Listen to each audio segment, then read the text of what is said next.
आज मैं आपको बताऊंगा कि diabetes mellitus step by step इसकी डायग्नोसिस बताऊंगा और फिर उसके बाद किस तरह से ट्रीट की जाती है वो बताऊंगा आपको। तो चलिए स्टार्ट करते हैं। तो सबसे पहला पॉइंट जो है वो है डायग्नोसिस का।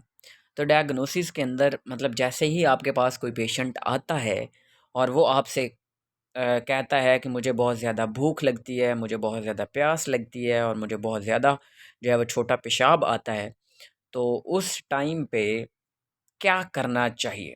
तो ऐसे मरीज़ का सबसे पहले हम जो है ना वो एक रैंडम ब्लड ग्लूकोज़ टेस्ट करते हैं जिसको हम बीएसआर भी कहते हैं। ठीक है जी? तो अब जो है इसकी जो रेंज होनी चाहिए तो वो नॉर्मल होता है, डायबिटिक बंदा नहीं हो सकता। तो अगर यानी कि ये रैंडम का मतलब होता है कि जब आपने खाना खाया हुआ है, ठीक है?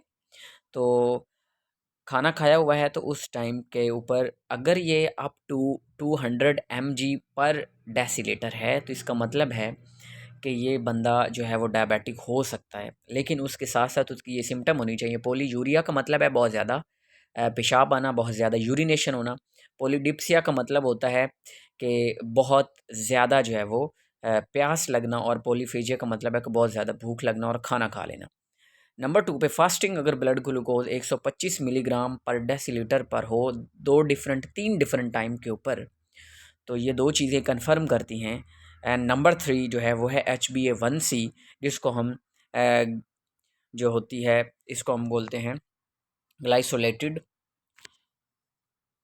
यानी कि ऐसी जो हीमोग्लोबिन जिसके साथ ग्लूकोज़ लगा हुआ था, ठीक है?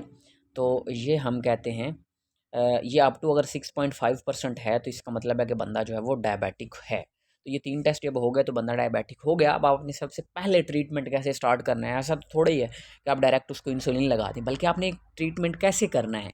तो वन बाय वन, एक स्टेप बाय स्टेप मैं आपको सारा कुछ बताऊँगा किस तरह से इस बंदे को आपने ट्रीट करना है। तो सबसे पहले जो ट्रीटमेंट है वो है फर्स्ट लाइन थेरेपी, इसको हम देते हैं।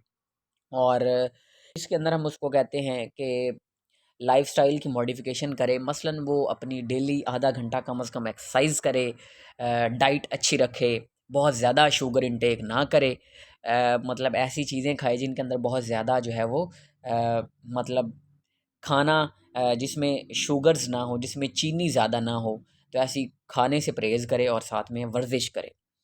तो उसके बाद जो है उसको कहना है कि अब वो फ़ॉलो अप करे, वापस आए और तकरीबन 3 महीने के बाद वो वापस आए, तो उसके बाद उसका दोबारा HbA1c को स्टिल अगर वो 6.5 पे है, तो फिर हम जो है वो उसकी सेकंड लाइन डिफेंस उसका करते हैं। सेकंड लाइन क्या होती है? वो मेडिकेशन होती है। तो मेडिकेशन के अंदर जो है वो बड़ी इंपॉर्टेंट चीज़ है, और वो है कि हम यहाँ पे उसको पहली जो चीज़ देते हैं वो है मेटफॉर्मिन।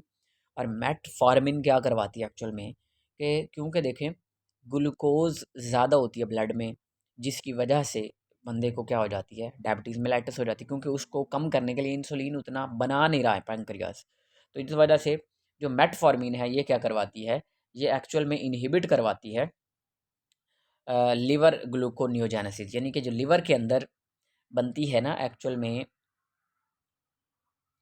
ग्लूकोज़ बनने का अमल होता है, तो जिसकी वजह से राइज़ करती है, तो वो उसको रोकती है, तो ऑब्वियसली क्या होगा, ग्लूकोज़ का लेवल पीछे हो जाएगा। लेकिन ये जो जिनको गुर्दों का मसला होता है, जो रीनल पेशेंट्स होते हैं, उनके लिए ये वाली दवाई जो है वो यूज़ नहीं की जाती। क्यों? क्योंकि ये लैक्टिक एसिड डिकामोलेशन करती है, और लैक्टिक एसिड डिकामोलेशन जब होती है, तो उसकी वजह से ऑब्वियसली इसके बाद इसके ऊपर एसिडिक इफ़ेक्ट होना शुरू हो जाते हैं। तो अगर रीनल बंदा है, तो उसके अंदर पीएच का इम्बैलेंस हो सकता है, तो इसके बहुत सारे साइड इफ़ेक्ट, डायरिया हो सकता है।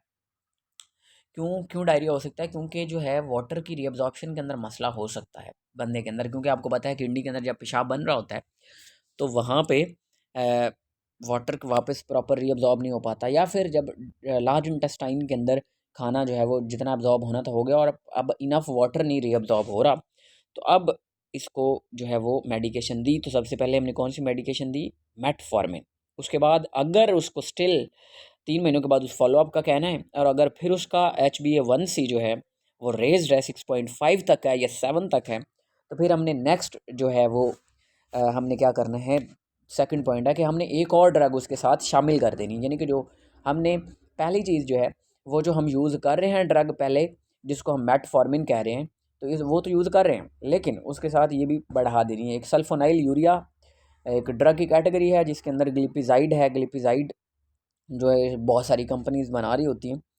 तो ये जो है ना, ये सेकंड ड्रग उसके साथ हमने ऐड करवा देनी होती है। और अब इसका मैकेनिज़्म को अगर समझें तो इसका मैकेनिज़्म बड़ा सादा सा होता है कि ये इंसुलिन सक्रीट करवाने के अंदर जो है वो हेल्प करवा रही होती है।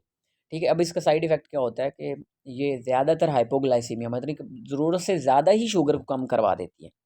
उतनी करवानी नहीं थी, जबकि उससे ज़्यादा ही ये कम करवा देती है। ठीक है, तो अच्छा, अब जो हम सेकंड इसके अंदर चीज़ ऐड कर सकते हैं, इसको हम बोलते हैं कि थर्ड लाइन या ट्रिपल मैकेनिज़्म बोल सकते हैं। इसके अंदर ग्लिटाजोन्स जो है वो हम इस शामिल कर सकते हैं। और ग्लिटाजोन के अंदर बहुत सारी हैं, रोज़ीग्लिटाज़ोन और पायोग्लिटाज़ोन जो है ये दवाइयाँ हैं, इसके अंदर हम यूज़ कर सकते हैं। और ये क्या करते हैं, ये इंसुलिन की सेंसिटिविटी को बढ़ाते हैं। मतलब जो आपने यूज़ किया है ग्लिपाजाइड, वो इंसुलिन ज़्यादा सेक्रीट करवाती है, जबकि जो ग्लिटाज़ोन है वो ज़्यादातर इंसुलिन को सेंसिटिविटी बढ़ाती है उसकी। जिसकी इसका साइड इफ़ेक्ट होता है कि बंदा जो है वो वेट गेन कर लेता है। ज़ाहिर है जब इंसुलिन की सेंसिटिविटी बढ़ती है तो क्या होता है कि जो फैट्स बनना शुरू हो जाते हैं। ठीक है, तो फैट्स जब बनना शुरू हो जाते हैं तो उससे वेट गेन हो जाता है। तो ये तीनों को मिला के भी यूज़ कर सकते हैं। ठीक है, और इसके आगे वाला जो एक हम मतलब और जो टाइप की कैटेगरी है, तो मतलब SGLT2 जो है इनहिबिटर्स, ये जो होते हैं ग्लिफ्लोजिन्स। ग्लिफ्लोजिन्स का मैकेनिज्म क्या होता है कि ये renal absorption of the glucose को कम करवा देते हैं। यानी कि जो एब्जॉर्प्शन होती है ना किडनी से ग्लूकोज की, वापस जब पेशाब बन रहा होता है उस टाइम, तो उसको कम कर देते हैं। तो ऑब्वियसली ग्लूकोज यूरिन के ज़रिए पास होती जाएगी। और इसका साइड इफ़ेक्ट ये हो सकता है कि ये यूरिनरी ट्रैक्ट इशू बना सकती है। ज़ाहिर है अगर अब देखें जहाँ पे पेशाब बन रहा है तो वहाँ पे शुगर्स आती जा रही है, शुगर आती जा रही है, तो वहाँ पे माइक्रोब्स, माइक्रो ऑर्गेनिजम्स आ सकते हैं। क्योंकि आपको पता है जहाँ पे भी उनका एक ऑर्गेनिक मैटर मौजूद है, खाना मौजूद है, तो वहाँ पे वो बहुत सारे बैक्टीरिया और बहुत सारे वायरसेस एक्ट कर सकते हैं, जिसके रिजल्ट में UTI हो सकती है। ठीक है, तो अब यहाँ पे जो बात है ये बड़ी इंपॉर्टेंट है कि इन जो मैंने आपको 4 मैकेनिज़्म बताए हैं, 4 दवाइयाँ बताई हैं, सबसे पहले इसके अंदर थी मेटफॉर्मिन। ये सबसे पहले अगर बंदे को लाइफ़स्टाइल को चेंज करने के बाद भी ये मसला नहीं रिज़ॉल्व हुआ तो सबसे पहले मेटफॉर्मिन एक दवाई इस्तेमाल करनी है। फिर दूसरी दवाई साथ में ऐड करवा देनी है, वो ग्लिपाजाइड हो सकती है या फिर रोज़ीग्लिटाज़ोन भी हो सकती है या फिर पायोग्लिटाज़ोन भी हो सकती है। मतलब इन इन दोनों में से एक और एक वो वाली। तो साथ में आपने अगर इन दोनों से भी नहीं काम बन रहा तो फिर साथ में ग्लिफ्लोजिन्स को भी ऐड करवा देना। तो अगर तीनों तरह की मेडिसिन, ये एकदम ही हम स्केल बढ़ा नहीं देते, बल्कि 3 महीनों के फॉलोअप के ज़रिए दोबारा से हम HbA1c को चेक करते रहते हैं और फिर जाके हम उसकी जो है वो डोज़ को बढ़ाते हैं। और फिर अल्टीमेटली अगर फिर भी कंट्रोल नहीं हो रही तो फिर इसका जो एक ही सॉल्यूशन होता है और वो होता है इंसुलिन।